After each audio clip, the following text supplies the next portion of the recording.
The smoke alarms were screaming like a 4th of July siren. Grease fog boiled off a cast-iron skillet turned my kitchen curtains the color of old tea, and Brett stood in his socks, windmilling a towel over his famous steak, as if pride could beat physics. My phone rattled call after call until 37 red badges stacked like a losing slot machine. Neighbors stared from the sidewalk. Chief Hank Morales planted a fan in the doorway and gave me the tired look firefighters reserve for people who should know better. It didn't begin with fire. It began with clean dishes drying and my chef's knife standing on its spine to air. Saturday light pooled on the counter I'd oiled the winter Evelyn dyed. Cornbread in neat squares, butter and honey in the air. A pot of beans coasted warm on the back burner, smoked ham hock, bay leaf, a pinch of bacon, because grief makes a man generous with salt. Brett patted in heavy on his heels, phone in his fist, and a grin. "Frank," he said, "no hello new house rule. Either you cook for us every night, every single night, or you can pack your stuff and move out." He said it like reading a coupon. Emily froze halfway down the stairs, one hand whitening on the banister. My daughter's silence, my bright, stubborn girl who once corrected waiters, bit harder than his words. I dried my hands, folded the towel, and set it by the sink. Fire taught me this much: when a room heats up, the air gets stingy. Breathe first. "Is that right?" I said, as if asking about the forecast. "Yeah," he said. "We have standards. If you're going to stay, contribute, cook, every night." Evelyn would have tilted her head, let him finish hanging his picture crooked. I let him. He talked until the words circled back and sat at his feet like a bored dog. "All right," I said. Brett's grin widened. "Good. So tonight, I'll move out." Plain words. Complicated silence. Even the refrigerator hum hesitated. Emily whispered "Dad" like a question with the ending rubbed off. Brett laughed, but it tripped. "Come on, Frank. Don't be dramatic." I opened the pantry and took down the blue Samsonite that still smelled like airport coffee and Evelyn's hand lotion. The zipper teeth made their friendly sound. 3 shirts, 2 pairs of pants, socks rolled neat, my shaving kit with the nicked leather strop, the frame of Evelyn with flour on her nose. I moved like a man who's measured smoke and knows the exits. "Dad, wait," Emily said, finally finding a verb. "Let's talk about this." "I am talking," I said gently. "I love you. I'm not angry. But I won't be ordered around in the house I paid for." I set my house keys on the table, kept the ones to the workshop. There are boundaries even in departure. Brett stepped closer, trying height like a weapon. "You're under our roof, our rules." I almost smiled. "Check the deed, son." He flushed, looked to Emily for backup, and found a mirror instead.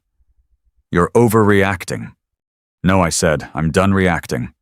I rolled the suitcase down the hall, slow enough to memorize the sound of my steps on the hardwood. Evelyn and I refinished the summer she decided yellow wasn't frivolous. Grocery bags sat on the counter, milk, bread, onions, coffee. I left them. At the door, I checked the magnet board doctor's card, church bake sale flyer, a faded photo strip of Emily at the county fair. I said, "I'll text you where I'm staying." To Brett, nothing. He'd heard all he wanted. I didn't slam the door. I locked it behind me. That's a rule I keep even when nothing else holds. The porch sun had the warmth of a skillet seasoned right. I carried my suitcase down the path past Daylilies, Mrs. Patterson's hydrangeas, the mailbox with my name. The Buick started without complaint. We understand each other, the car and we both prefer maintenance to apology. The Timberline Motor Inn sits behind a garden center and a tire shop. The sign promises clean rooms, fresh coffee, free Wi-Fi. The clerk slid a key card across the counter. Room 114 smelled of lemon cleaner. The AC hummed its square song. The bedspread looked like the 1990s forgot it. I set the suitcase on the rack, stood in the quiet, until my shoulders loosened and took out my notebook. First page, today's date. Title: What I Will and Won't Do Next. Left column, I won't argue. I won't chase. I won't explain myself to people who prefer their own story. Right column, I will be lawful. I will be precise. I will keep my dignity the way other men keep watch chains and pocket knives. I propped Evelyn's photo against the lamp and told her out loud the way you talk to the dead when you still owe them your best behavior. Evie, I'm not going to scorch the earth. I'm just going to stop watering a weed. My phone buzzed. Emily's text. Are you safe? Yes, Timberline, I love you. I didn't text Brett. Let the silence do a job words can't. The AC clicked colder. Across the lot, a man wrestled mulch from his trunk and laughed at himself. I drew a box around one sentence. Leave with peace. Come back with paper. I rinsed my face in water that smelled of copper folded tomorrow's shirt across the chair and sat on the bed to listen to the hum. Down the row, a TV carried a ball game in a key I know by heart. I pictured my kitchen cool and quiet, cornbread squared, and waiting beans just shy of perfect. The ache of leaving arrived like a slow tide. The relief of not arguing came in behind it and stood guard. Tomorrow I'd go to Millie's and turn the list into Steps coffee strong enough to shine a boot breakfast I hadn't cooked in months. I'd start with paper before I said another word. Tonight, the air conditioner sang its boxy lullaby, and I told my heart what my hands already knew for the first time. In a long while, I wasn't cooking to be kept. I was resting to be ready. Morning at the Timberline comes in 2 flavors, burnt coffee and lemon cleaner. I woke to the square hum of the AC and the soft thud of someone rolling a suitcase past my door. And for a moment I thought I was back on a firehouse cot, thin blanket fluorescent light, the answer bell waiting to bite. Then the motel curtain glowed with a polite strip of Ohio sun, and I remembered I'd left my own kitchen with its yellow walls and cooling beans, and a young man's ultimatum still hanging in the air like a bad smell. I washed my face in water that ran iron sweet and sat at the wobbly table. It tilted, so I folded a sugar packet and fed it to the short leg until the world steadied. The notebook from last night lay open to my 2 lists. On the right, where I had written, I will be lawful, precise, dignified, I drew a line and wrote a new heading in block letters, Receipts of a Lifetime. Not because I meant to parade them, but because paper is how you remember without bitterness. I wrote dates like waypoints on a long, long road. 2019-2020, Emily's last 2 semesters at St. Ambrose, $26,400 after scholarship slipped. I covered them because she was close, and because Evelyn would have sold the dining room table if that's what it took to get our girl over the line. 2020, wedding reception at the Elks, $9,850, including a band that thought Sweet Caroline is a sacrament. I didn't mind. Her mother would have danced anyway. 2021, the condo that wasn't $18,000 earnest money, $1,250 lost to fees, when Brett changed his mind and said the HOA bylaws felt fascist. We called it tuition for a class nobody enjoyed. 2021-2024, insurance for Brett's Silverado and Emily's Civic, an average of $182 per month, 36 months. Groceries.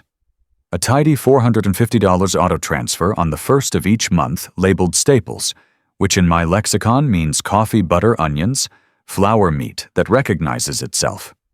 Utilities auto pay averaging $232 in winter. Lights do better when they aren't embarrassed.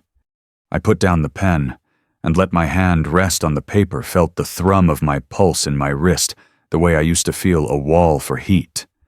There's a line between help and being used that you only see in hindsight, like a hairline crack along a beam that finally shows itself when the sun hits right.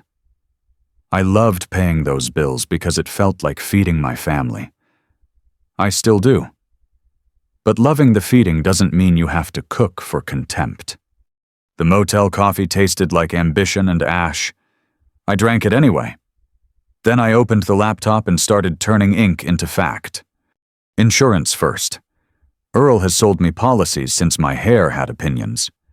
His receptionist answered with the kind of cheer only people who organize other people's emergencies can muster. Delaney Earl boomed when he got on. What can we untangle? 2 vehicles off my policy, I said.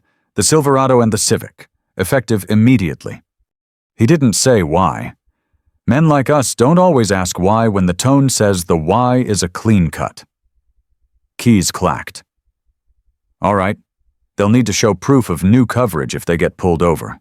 You still want the Buick and the house as is. As is, I said, and add a note that mail should come to my P.O. box for a bit. Done. He read me a confirmation number I wrote in the margin E9437 and told me to come by for a donut sometime. I promised I would, and meant it. The bank website loaded like an old dog getting off the couch, slow but faithful. I clicked transfers and stared at the line labeled Staples, $450 the first of each month. The cursor blinked like a tiny metronome. I hit cancel, entered my password twice, and watched the word success green itself. It didn't feel like meanness.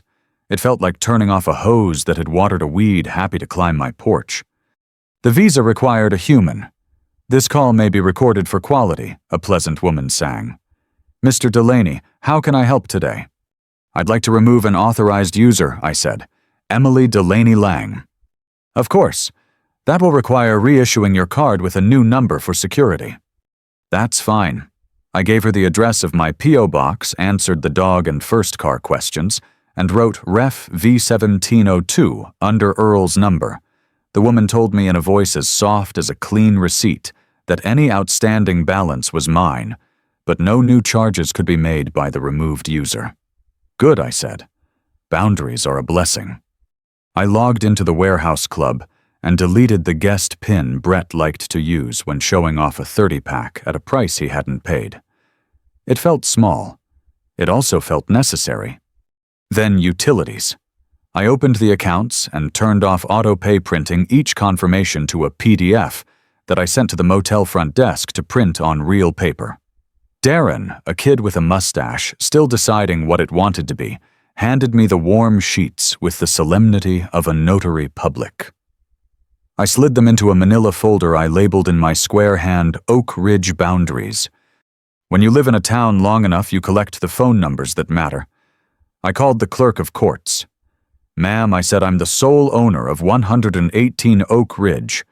I've allowed my daughter and son-in-law to stay as guests. I'd like information about serving a 30-day notice to quit tenant at will. She was matter-of-fact and kind as the best civil servants are. You can pick up the form or download it. Sheriff will handle service if you prefer. There's a small fee. Do it right, I said mostly to myself. I wrote notice to quit Monday in the notebook and underlined it twice. Between calls, I looked at Evelyn's picture propped against the lamp.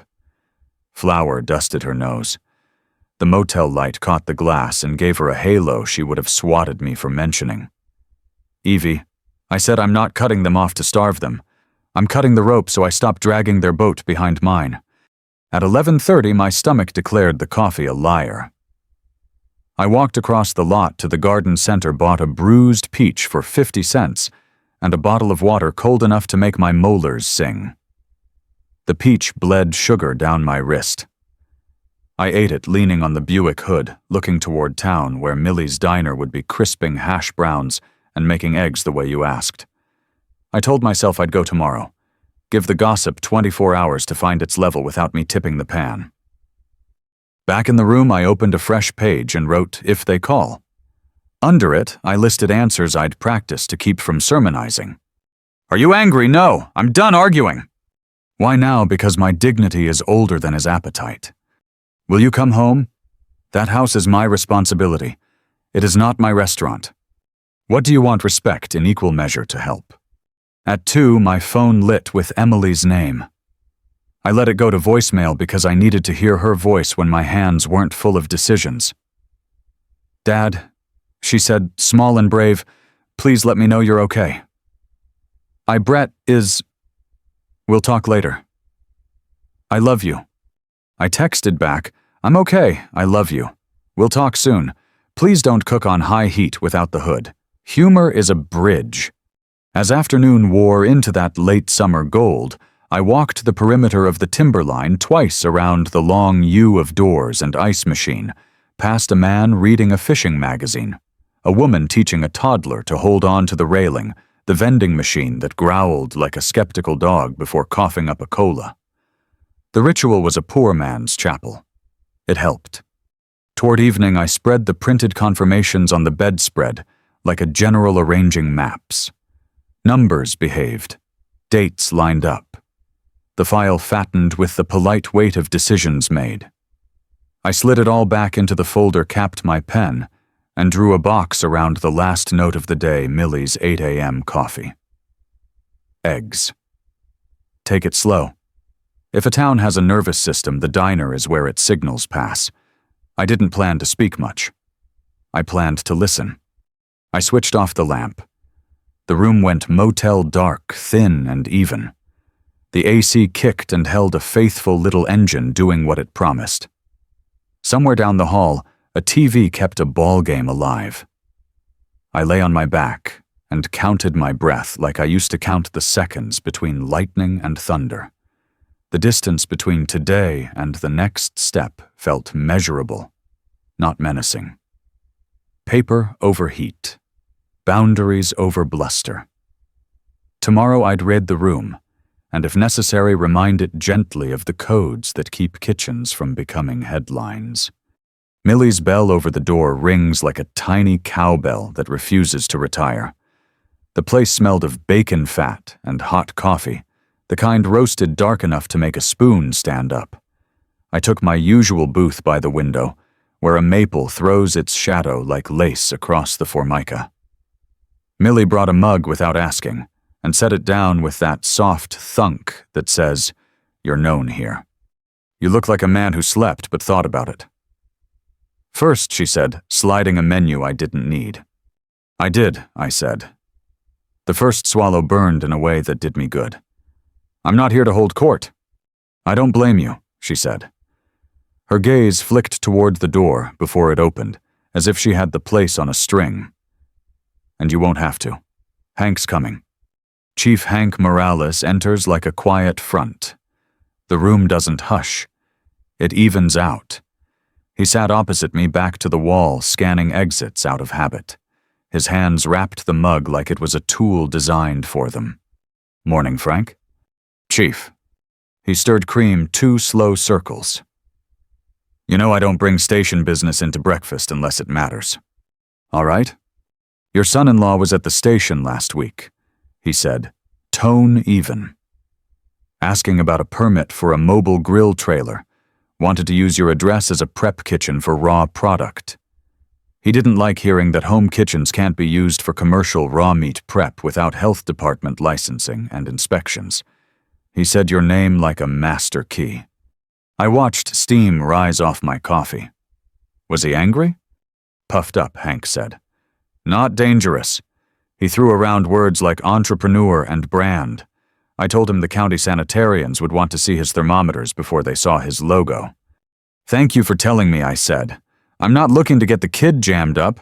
I just won't be his pantry or his loophole." Hank nodded, a man who speaks fluent boundary. "We're not your enforcers. We're your neighbors with radios. If he starts a grease fire in your kitchen, I'll still bring a fan and a lecture." "Fair." Millie slid in a plate 2 eggs over medium hash browns frizzled at the edges, sausage that crackled when my fork found it. The first bite grounded me the way a well-driven nail does. "Clerk of courts opens at 9, Hank said, glancing at the clock. "If you're doing paper, do it clean. You deserve a quiet house." "Plan 2, I said. Post office first." The post office smelled like rubber bands and the metal scent of stamps. A woman named Fran, with a bun as neat as a ledger, greeted me like a cousin. I filled out the change of address with block letters and a steady hand. "Temporary," I told her. "P.O. Box and Timberline for now." "We'll keep your mail from wandering," she said, and stamped the card hard enough to make it count. The courthouse has that matte echo you only get with old tile and new HVAC. The clerk's window wore a wreath of paper notices, marriages, business registrations, someone's lost cat named Duke, who looked like he could teach you to hold a grudge. The clerk's same voice from yesterday slid a packet through the slot.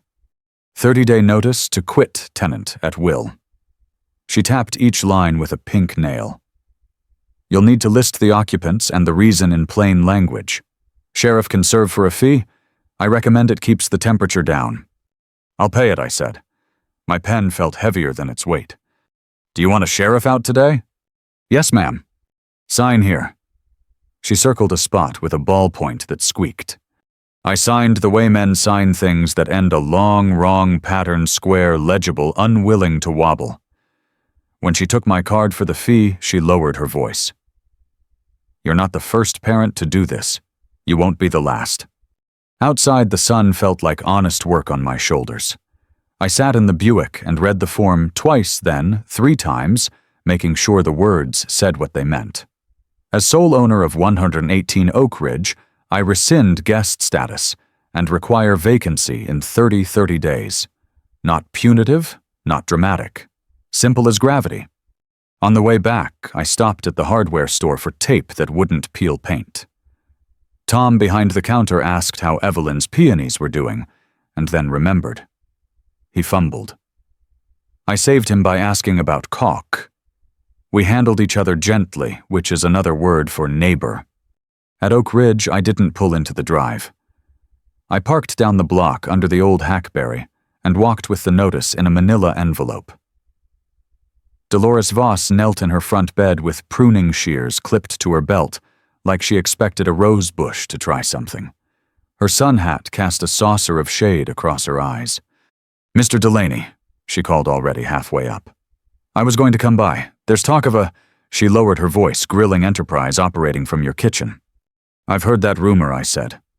Well, she said crisply, the HOA covenants are clear as a pastor's handwriting.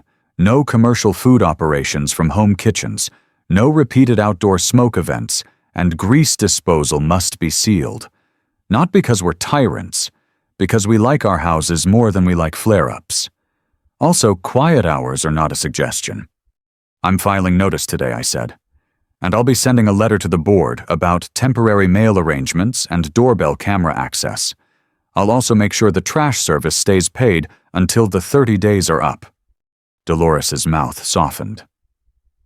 About time you stopped cooking for a grown man. My Harold thinks a microwave is a toaster. We have our crosses, but at least he doesn't try to start a business in my risotto. I smiled.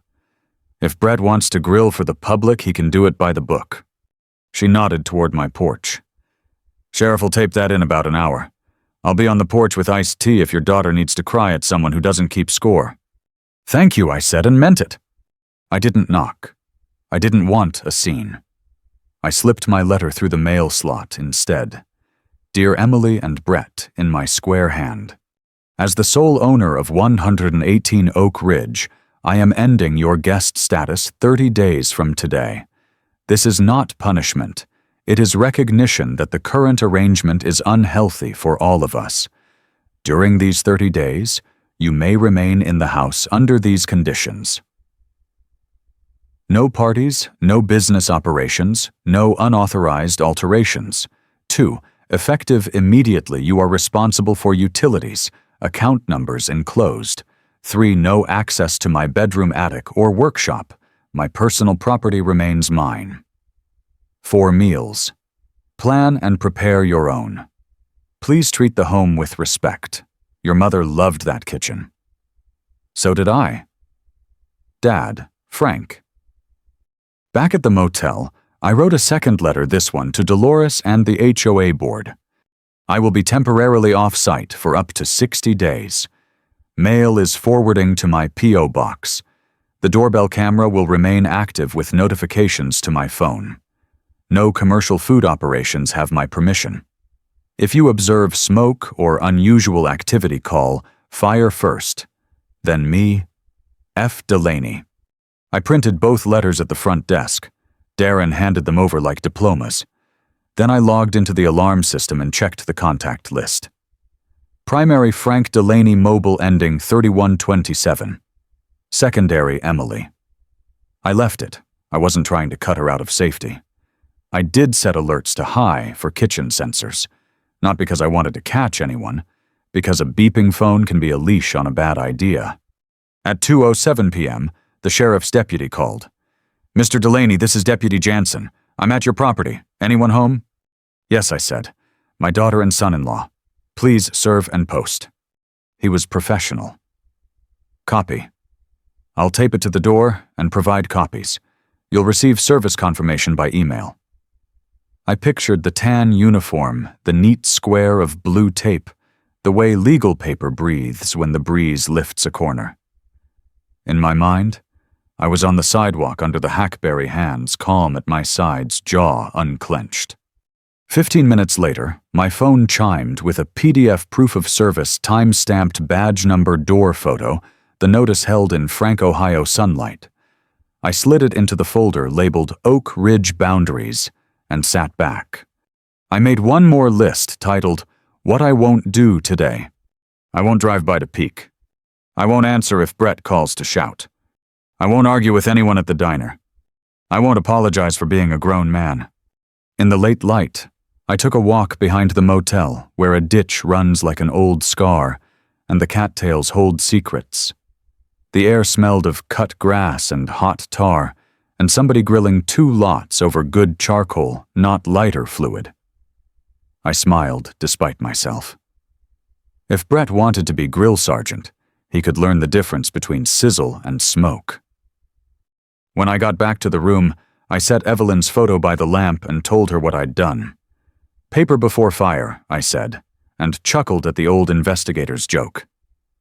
If he's going to mess with heat, he can meet the rules first. The AC kicked steady and faithful. For the first time in a while, my list for tomorrow was short coffee at Millie's Mind, my business wait for the air in my own house to change temperature without me in it. You can read a room by listening to its machines, the hum, the whistle, the way doors close. Oak Ridge would tell me when it was ready. Heat always does.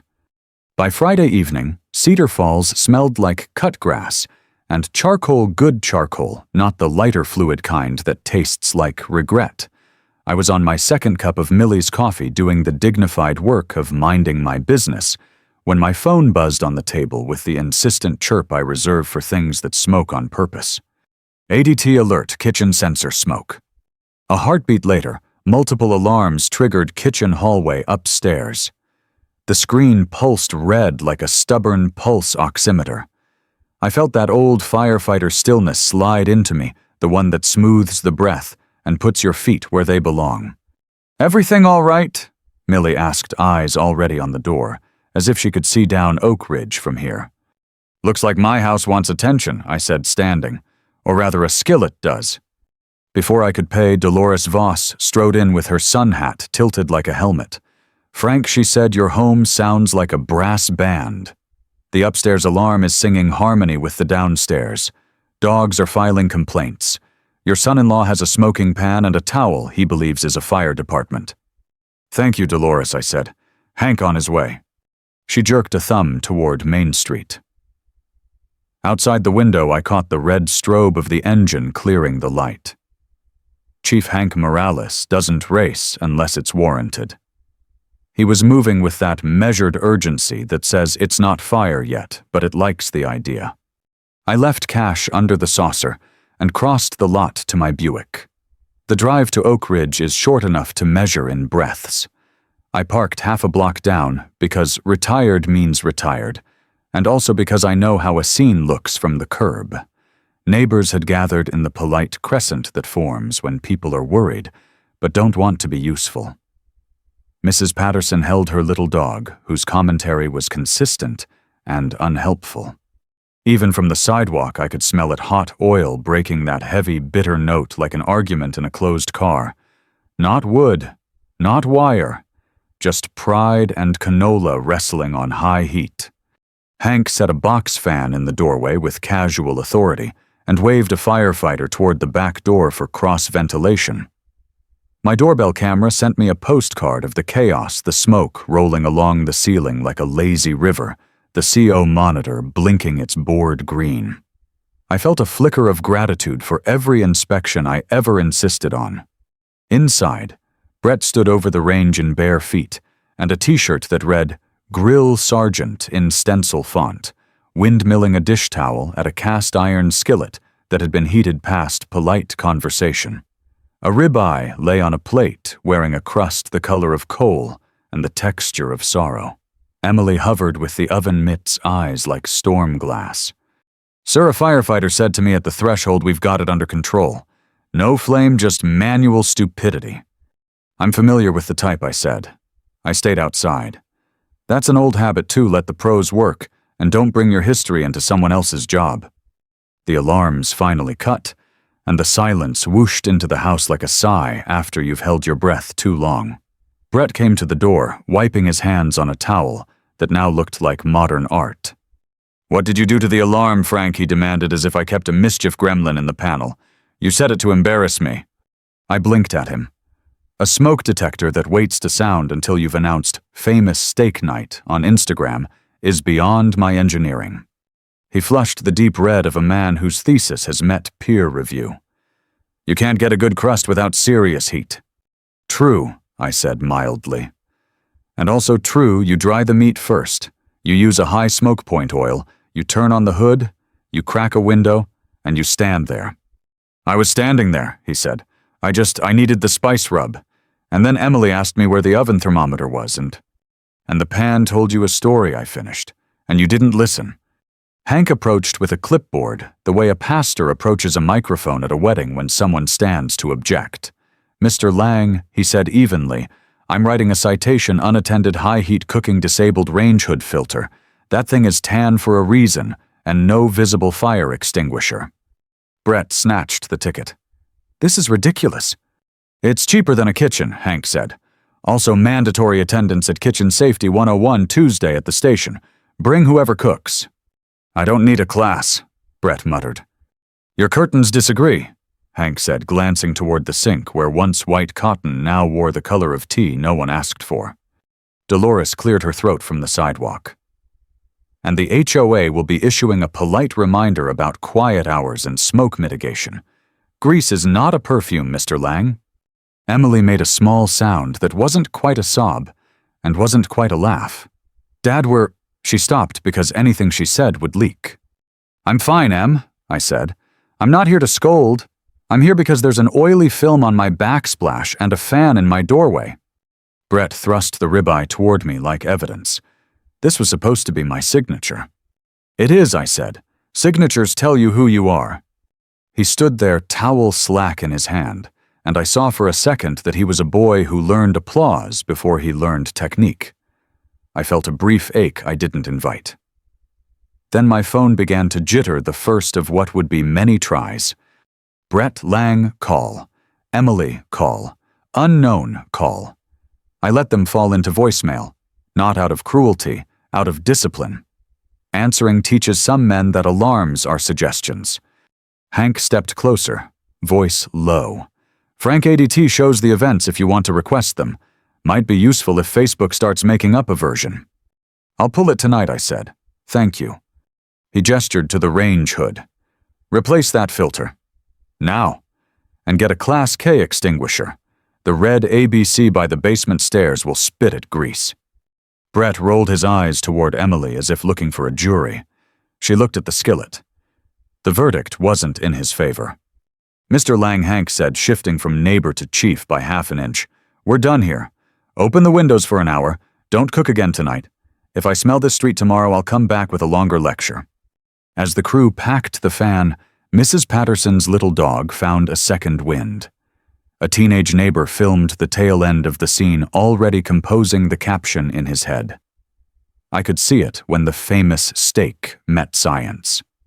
The town's nervous system had received its signal. I walked back to my Buick. From the driveway, Brett called after me. "You left us with no dinner." I turned, not unkind. "No, son. You left you with no dinner." I raised a hand to Emily, small private, and she nodded a fraction, grateful no one had to perform. On the drive to the motel, I cracked the window. The night air tasted like cut hay and the end of someone else's party. At the timberline, I set Evelyn's photo back by the lamp. Evie, I said, his famous steak met physics, and physics does not negotiate. I opened the laptop and requested the ADT event history. The email dinged before my coffee cooled, 6:41 p.m. Smoke alarm kitchen. 6:41:22 hallway. 6:41:39 upstairs.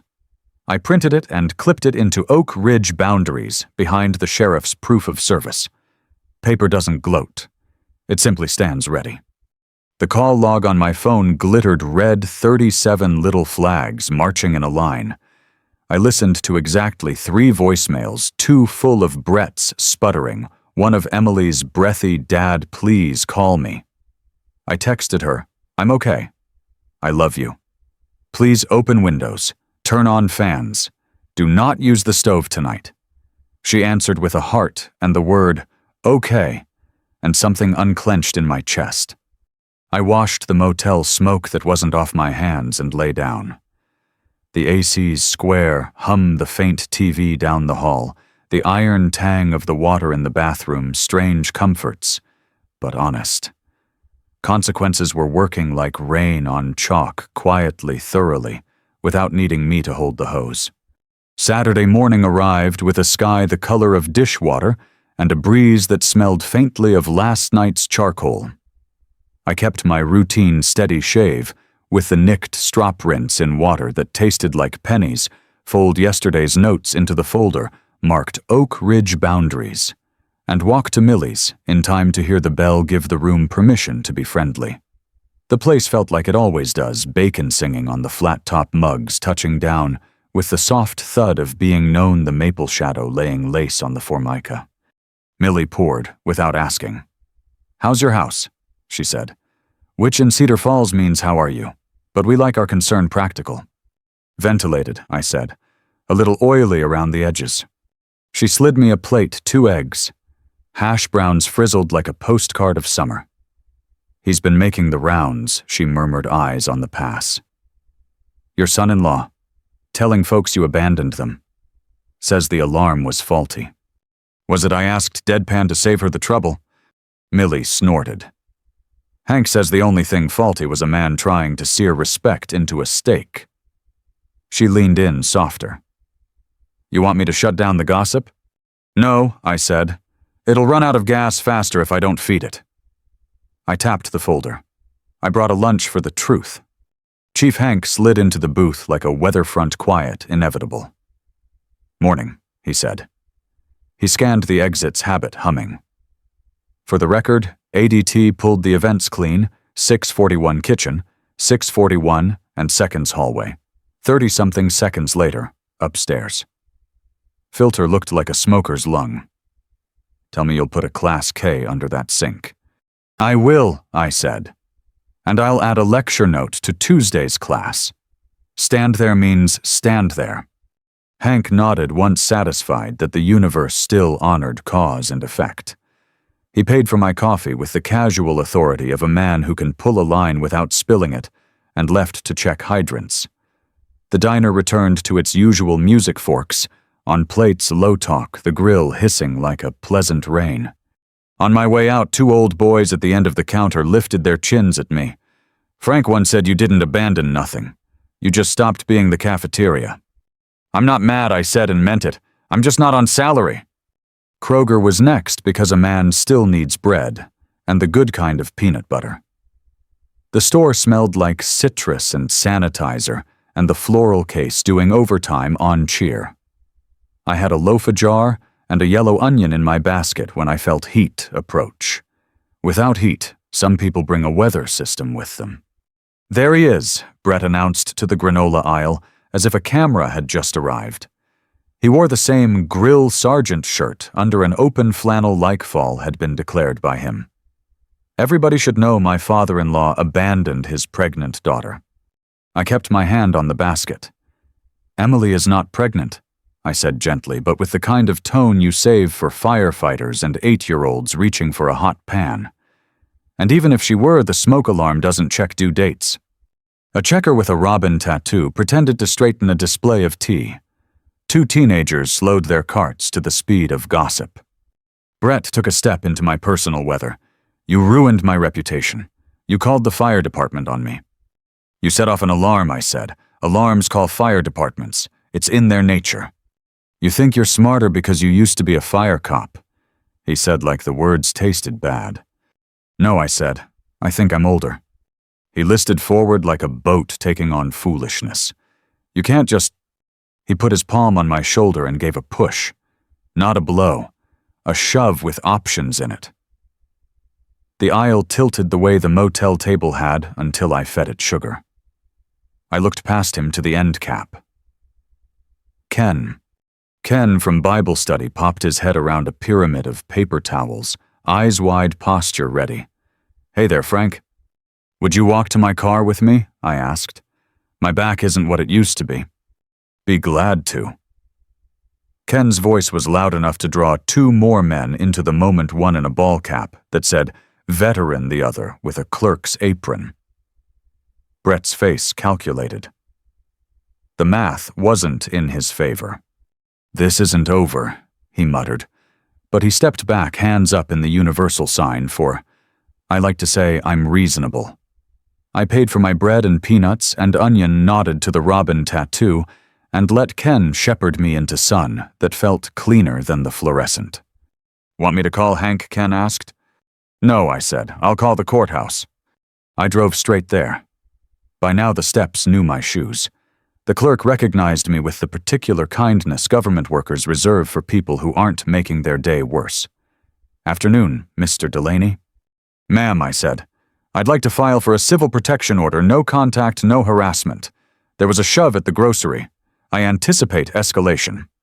She handed me a packet with colored tabs like a truce flag. Fill out what you can. A judge is on duty. In the quiet corner with the fern, I wrote the facts, like I'd write a report, date, time, location. A brief description of the shove. Witnesses Ken Walker, 2 store employees whose names I didn't know yet. I attached copies ADT event history, sheriff's proof of service, the HOA complaint about smoke context without fireworks. The judge on duty was a woman with reader glasses halfway down her nose and patience stored in neat jars. She read my statement, turned the pages without sighing, and looked up. Mr. Delaney, she said, this temporary order will prohibit Mr. Lang from contacting you, coming to your residence, your motel, your church, or your place of usual errands. It's not punitive. It's a wall. A wall's all I'm after, I said. She signed. The clerk made 3 copies, stapled with efficiency, that sounded like safety. Sheriff will serve him today. Keep a copy with you. If he violates, call 911. Don't negotiate in parking lots. Understood.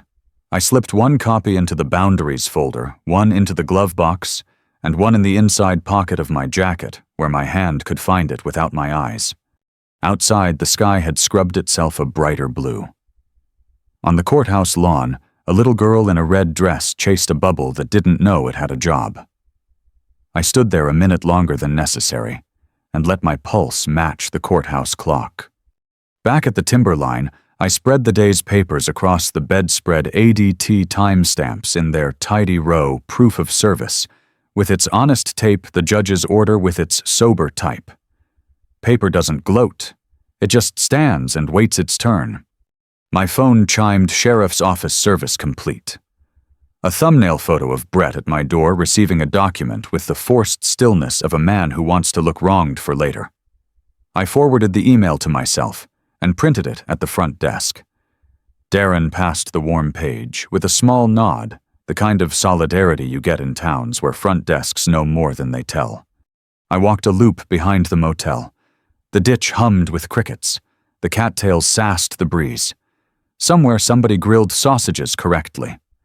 I breathed the good kind of smoke and thought about sermons without words. Boundaries like hydrants aren't personal until they are. Sunday morning at Bible study, Ken placed a hand on my shoulder, gentle, intentional. Filed the order. I did. Good, he said. Pastor Ruth says to tell you her office is open if you want to talk before service. Tell her I'll come by after I said. I need to sit with quiet a while. We talked football instead, how the Buckeyes look soft in the second quarter, and what a man can do about it from a pew. Nothing. After church in the parking lot, warm as toast, Emily approached with her arms folded like she was holding herself together. Her eyes were red-rimmed but clear. "Dad," she said, "they served Brett. He's furious." "I'm not," I said. "It's not a punishment, it's a fence. Fences keep cows out of gardens and marriages out of fights they can't win." I told him to leave for the day, she said, a tremor under the sentence. He slammed the door. Dolores was on the porch with iced tea. She sat with me while the house aired out. I saw the oil on the curtains in morning light. It looked like a lesson. "Morning light's good for that," I said. "You all right for groceries? Utilities." "I'll figure it out," she said, and looked like she meant it and hated it at once. "You can do hard things," I said. "You've done them before." "What do you need from me?" she asked. "Tell the truth," I said. "Soon. Cleanly. Not for me. For you." I touched her elbow the way you touch a fresh bruise, barely with attention. "And don't cook on high without the hood." A laugh escaped her, brief and grateful. "Okay." I went to Millie's for pie because some days end better with cherry on a plate. She set it down with a fork, and no commentary. I took a bite and tasted crust that flakes like a well-kept promise. Around me, Cedar Falls kept humming Forks Talk the Bell, the life of a town that remembers how you made it feel. On my way out, a teenage boy held the door. "Hey, Mr. Delaney," he said. "My mom told me you taught my uncle how to use a fire extinguisher after his grease fire in '03. He still keeps it by the stove." "I hope it stays bored," I said. He grinned. The door closed behind me with the soft thump of a place that will be there tomorrow. Back in my room, I set Evelyn's picture by the lamp. "Evie," I said, "he's telling a story. I'm letting paper tell mine." I clicked off the light and let the AC hum carry me. Outside, Cedar Falls breathed in and out a town with a long memory and decent pie, a place that likes its revenge clean, no shouting, just fences where fences belong. Monday put a cool edge on the air, the kind that smells like wet newspapers and mown grass. I walked to St. Mark's early, before the copier warmed up its breath, and found Pastor Ruth's office the way I always find it, a quiet square of books, a ficus that refuses to die, 2 chairs that creak like honest knees. She set a mug of tea in front of me, brown as Methodist coffee, fragrant with something that remembered gardens. "What do you need today, Frank?" she asked, not easing into it, not pushing either. "I need to stop letting other people write the ending," I said, "and I need to do it without lighting anyone on fire." Her smile flickered. Boundaries with compassion. That's advanced work. I took a sip. The tea carried lemon and a whisper of mint. "I've got 3 terms for Emily," I said, laying them down like a carpenter sets a level. First, she tells the truth. Publicly. Short and clean. Church is good. Facebook's fine. Both would be best. Second, counseling because she married a man who thinks sizzle is a plan. Third, I looked at the vinyl tile the way the sunlight made dull patterns bright. No inheritance in the equation. I've changed my will. The house is going to become a kitchen. Not a restaurant. A place where the town can cook for the people who need feeding. Ruth sat back, absorbing the shape of it. "Tell me about this kitchen," she said, voice like a ladle, gentle, purposeful. "The Evelyn Delaney Community Kitchen," I said, and the name fit like my good jacket. Senior center location since they've got the space and the parking. Meals on Wheels prep. Teen culinary classes on Saturdays. A Wednesday night chop and chat for veterans and widowers and whoever else needs to make a pot of soup with someone who remembers their stories.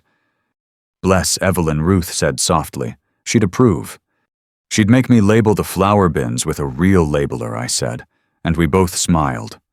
I left her office with a list and a lightness that felt earned.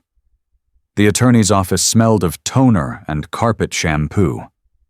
Carver and Ames has been writing Cedar Falls into and out of trouble since rotary phones. Mr. Carver himself, fussy-tied, kind-eyed, brought out a stack with blue tabs like polite promises. "This is the amendment to your will," he said, turning the pages, so they faced me. "Bequest of real property at 118 Oak Ridge to the Cedar Falls Senior Center for the creation and maintenance of the Evelyn Delaney Community Kitchen. We've included language about purpose community meals, classes, food security programs. There's a clause about reversion if they attempt to sell." "Good," I said. "I don't want it flipping into somebody's Airbnb." He slid a smaller document across. "This establishes a modest fund, your ice cream money account, I believe you called it, restricted to kitchen maintenance and safety equipment, hoods, extinguishers, grease trap service." I signed where the tabs told me to sign. The notary's stamp pressed down with a satisfying thunk. Paper has a way of sounding like resolve when it's right. Next stop was the senior center. The foyer smelled like lemon oil and volunteer perfume. Lana Pierce, the director, met me with a handshake that said she'd found lost cats and budgets and would do it again. "Frank, we heard rumors," she said. "I hoped they were true." "I'm not giving you a rumor," I said. "I'm giving you a kitchen, with conditions, most of them good sense." We walked the space, a wide room with tile that had seen square dances and blood pressure clinics, a long counter where coffee urns held court. "We'll need a proper range," Lana said, mind already moving a hood with fire suppression, a reach-in fridge, stainless tables, racks a Class K extinguisher at every station. "Health department will want hand-wash sinks, sanitizer buckets, thermometers." "I can get Hank to consult," I said. "He reads code like hymns." "Tell Chief Morales I'll bring cookies to the next hydrant check," she said. "What about volunteers?" "Millie will send the morning crew when the diner's slow," I said. "Dolores will run the sign-up with the brutality of a benevolent dictator. Pastor Ruth will bless the pots and keep the peace. I'll teach the first safety class, and the second and the third if we need them." Lana walked me to the door with the buoyancy of a woman who's already making lists in her head. "I'll call the county sanitarian," she said. "We'll do it by the book. Evelyn wouldn't have it any other way." Back at the motel, I opened the laptop and wrote, "Searing without sirens" at the top of a blank page. Under it, "Dry the meat. Paper towels aren't an apology, they're a plan. Choose a high smoke point oil. Save butter for the finish. Hood on. Window cracked. Stand there. Cast iron needs heat, not vengeance. Test with a drop of water that skitters. Flip once. Let the pan do the talking. Keep a lid within reach. Keep a Class K where your hand can find it. Eat with the person you cooked for. That's the part that sticks." I printed 3 copies. One for Tuesday's mandatory class at the station, one for Lana's file, one for my folder that was beginning to look like a small library. I texted Hank a photo of the outline. He replied with a thumbs up and filter first. "And tell him to clean the hood monthly." I added that as Rule 8, like a postscript from Common Sense. The call I'd been moving toward all day came when the sun slanted low against the motel curtain. "Emily." I let it buzz once so my heart could line up behind my mouth, then answered. "Hi, kid." A breath. "Hi, Dad." Her voice carried the scrape of a long afternoon. They served Brett the order. He's angry." "It's not punishment," I said. "It's a fence. Cows stay out of gardens because somebody hammered stakes." "I know," she said. "I told him to stay at his friend's for a while. He said I was choosing you." "I'm asking you to choose the truth," I said. "That's one of my terms." "Terms," she repeated, wary, as if the word had splinters. 3, I said, laying them down slow. "First, tell the truth. Sunday at church is good. A Facebook post is fine. The short version, not the operatic one. Second, counseling. I'll help pay for that if you ask me kindly. Third, this is the one that will sting. The house is not an inheritance anymore. I changed my will. It's going to the senior center to become the Evelyn Delaney Community Kitchen." Silence from her end, shaped like a room you've never stood in. I let it sit. The AC hummed, the ice machine coughed down the hall, a train in the distance called out the end of somebody's shift. Finally, why no anger? Just the raw question beneath good manners. Because I need to know that if we rebuild, it's not over a set of keys, I said. Because for 5 years I mistook enabling for love. Because your mother fed people, and I can't think of a better way to remember her than to keep feeding them with rules and thermometers. She sniffed the kind that tries to be tough. Will you forgive me? I already did, I said. Forgiveness is free. Trust is earned. We can start with coffee and a calendar. I can tell the truth Sunday, she said, words finding their feet. I'll call Pastor Ruth. And I'll book counseling. I don't know what happens with Brett. Neither do I said. But I know you can do hard things. We said goodnight like careful people crossing a creek, one stone then another. I hung up and felt the room change shape around the word kitchen, as if walls themselves liked the plan. Before bed, I drove to the hardware store and bought 2 Class K extinguishers. The clerk, Dave, who once asked Evelyn for her coleslaw recipe and got a firm no, carried them to the Buick like they were sleeping infants. You setting up a restaurant? He asked. A kitchen, I said, for the town. About time, he said. At the timberline, I set the extinguishers beside the door like sentries and propped Evelyn's picture by the lamp. Evie, I said, we're going to make a place where Greece minds its manners and widowers learn to salt their soup. I pictured stainless tables shining under new lights, volunteers in hairnets, the hushed drama of a good simmer, and a line of brown paper bags stamped with dates and care. Sleep came easy. Outside, Cedar Falls exhaled. Somewhere far off, a siren rose and fell, not mine to chase anymore. Mine would be the soft chorus of knives on boards, water running clear, and a hood fan doing holy work soundtracks for a quiet revenge that tasted like supper. Sunday morning came on clear and kind, the kind of Ohio blue that makes steeples look taller. The parking lot at St. Mark's filled in the gentle chaos of families and old friends, the clack of canes, the squeak of stroller wheels, hymnals thumping under arms. I sat 3 pews from the front where I have sat since we buried Evelyn, and I learned how grief bends light. My folder stayed in the Buick.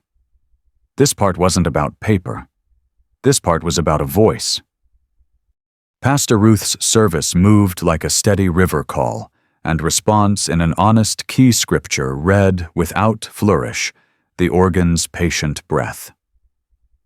When she reached the end and offered the benediction, she lowered her hands and said, "Before we go, we have a member who wants to speak a word."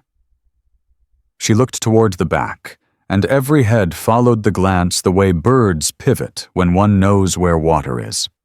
Emily stood. She wore a simple blue dress, the color her mother used to choose when she wanted to look like sky. Her hands trembled, once then found stillness on the railing as she walked down the aisle. I could hear my own pulse, not from fear, but from something older, a father's heart watching a child step into light. She turned at the podium. The sanctuary held its breath. "I need to tell the truth," she said. Her voice wasn't loud. It didn't need to be. It carried the way a good note does, clean, unafraid of corners. Since my mom died, my dad has cooked for us. He bought groceries. He paid some bills because he loves me and because he's generous. Last week, my husband told him to either cook for us every night or move out of the house he paid for. My dad left. He didn't abandon us. He set a boundary. And the fire alarm on Saturday went off because of a smoking pan, not because my dad set it to embarrass anyone. A ripple moved through the room. Not gossip, not shock. Relief. The kind of collective exhale a small town knows when a story finds its correct shape. Emily swallowed, found me in the front row without flinching. "Dad, I'm sorry," she said. And it wasn't a performance. It was a sentence that had lifted something from her shoulders on its way out. "I'm starting counseling this week. I want to earn back your trust." My answer lived in my eyes and the tilt of my head. We didn't need ceremony. We needed breakfast sometime soon and the practice of small promises kept. After the service, when the handshake line turned into the embrace line, and the embrace line turned into coffee with too much powdered creamer, folks touched my elbow, or squeezed my shoulder, or said nothing at all, which is its own kind of tenderness. Mrs. Henderson, from the church mailing committee, leaned in and whispered, "I knew you were feeding them. We all did. We didn't know they were starving your peace." "Peace doesn't starve," I said. "It waits at the table till you sit." In the parking lot, Pastor Ruth hugged Emily like a daughter and me like a brother. "Good work," she said simply, which is what you say when truth shows up in its work clothes.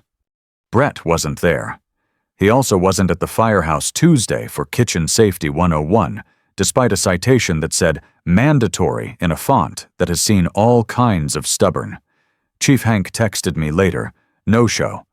Tell Lana we'll save that lecture for the community kitchen." By Thursday, Mike at the dealership called to say he'd let Brett go too many stories, not enough sales, a smoke of complication always trailing. By the next week, someone saw Brett's truck headed east on 70, with 2 coolers bungeed to the bed, and a future strapped together with bravado. I wished him no harm. I wished him a manual. The weeks moved with the measured rhythm of a town fixing a fence. Emily kept her word. She posted the truth on Facebook, short sentences, clean, no bile. People replied with casseroles and questions about counseling, more than comments about shame. She met me at Millie's 2 Saturdays in a row, hands wrapped around a mug, like she was warming them at a fire that didn't bite. We talked about work and weather, and how to rehang a door that sticks in summer. We did not talk about steak. Paperwork multiplied in the best way. Lana at the senior center moved fast with Grace Health Department inspection, scheduled electricians quoting for a hood, with suppression stainless tables, ordered a donation of knives from the vocational school whose edges would need taming. I visited the room that would be a kitchen and stood in the chalked outlines of sinks and prep tables, like a man imagining where laughter would live. 3 months later, autumn brought the crisp light that makes apples show off. The Evelyn Delaney Community Kitchen opened on a Saturday with a line down the sidewalk and the smell of yeast rolls floating out the door like old hymns. The front windows wore hand-painted letters fresh as paint can be. Open hands, open tables. Inside, stainless steel gleamed. The hood thrummed with a low, holy sound. The floor shone the way floors do when volunteers have buffed their hearts into them. We dedicated it without pomp. Pastor Ruth said 3 sentences about memory becoming service. Lana thanked the people who had said yes 5 minutes at a time. I held Evelyn's framed photo for a breath longer than a breath and told the room she taught me that soup is a way to forgive the day. Then we got to work. I taught searing without sirens to a dozen teenagers, 4 veterans who didn't like to be told what to do, but would tolerate it from a man who knew how to hold a pan, and Millie who already knew everything and came anyway. We lined up steaks, patted them dry till they squeaked, chose oil that didn't smoke its feelings, and heated skillets until a drop of water danced. I showed them the test, a palm over the pan to feel the heat rise, the patience to wait for that whisper of readiness. We turned on the hood, we cracked the windows, we stood there. We flipped once. No alarms argued. The crust sang. The room smelled like respect. Afterward, a kid in a football sweatshirt asked how you know when to stop. "When you don't have anything to prove to the pan," I said. He looked at the meat. He looked at me. He got it. We packed 72 paper sacks that first afternoon, meatloaf sandwiches wrapped in wax apple slices in cups, a cookie that cracked just right. Volunteers wrote dates and little notes on the bags. "Eat while it's good. See you Tuesday. You are not forgotten." Dolores ran the sign-in table like a chief petty officer with a heart. Hank checked the hood filters with the suspiciousness of a man who has smelled too much bravado. The senior center filled with the hum of knives, water, and voices easing into the kind of conversation that doesn't need to prove itself. When the crowd thinned, Emily stayed to wipe counters and stack pans work with a dignity that soap and hot water grant. We stepped out the back door to the loading dock, where the air tasted like cold and cinnamon. The parking lot glittered a little with frost around the edges of the sodium light. "Coffee next Saturday," she asked. "Always," I said. We stood there shoulder to shoulder, without the strain of needing to fix a whole life in a single speech. The hood fan inside purred. The exit sign glowed its steady green. Somewhere far across town, a smoke detector chirped that tired little battery cry. I didn't move to answer it. That was someone else's lesson now. I thought of Evelyn's hands flour-dusted her laugh when I oversalted the first soup I made alone. I thought of my own hard head softened by years and paper and the kindness of neighbors with iced tea. Revenge had never been the word for this. Boundary was closer.